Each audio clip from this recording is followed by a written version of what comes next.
Due to the nature of operations we do here at Ravelrig Quarry, there's always a need to call on specialist contractors to help us maintain the vast amounts of plant and equipment we have on site. So it's common that contractors will come onto site every day through the week. Statistically, contractors are 4 times more likely to be involved in an accident than one of our own employees, hence the reason why we treat contractors with the same care and respect and engage with them in the same way that we do with our own employees.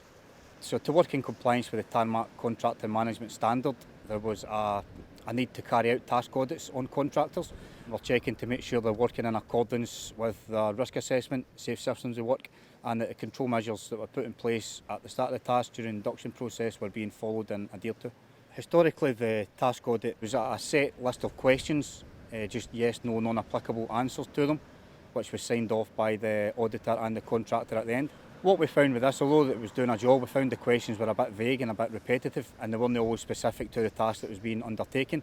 So to develop that a wee bit further, we started taking pictures, adding in photographic evidence, and just handwriting a little story at the end to say what we'd checked, if there was any issues between ourselves and the contractor, both good and bad practice. To improve on the handwritten task audits, our Deputy Manager Jason Ellis done a bit of research online, and he found an application that could be used, and he converted that into effectively just a task audit, and it was all done on a tablet format. It gives you, it's a step-by-step format. You can add in your own questions and prompts for checks that you're doing on the contractors, and as well as that you can add in pictures, and it can be signed off electronically by both the auditor and the contractor at the end. Once it's all signed off, it creates a PDF which we can store on our contractor management files and use as evidence for audits or spot any trends with both good safe practice and unsafe practice, and then we can use that to share with the rest of the units. I think the way we conduct the task audits using the new auditor format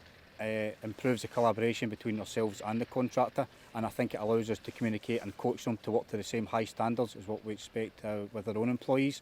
regarding safety documentation, training requirements, culture and PPE. And what we're seeing is a massive reduction in the amount of near hits that we're finding with the main contractors, whilst remaining LTI free, which is the ultimate goal.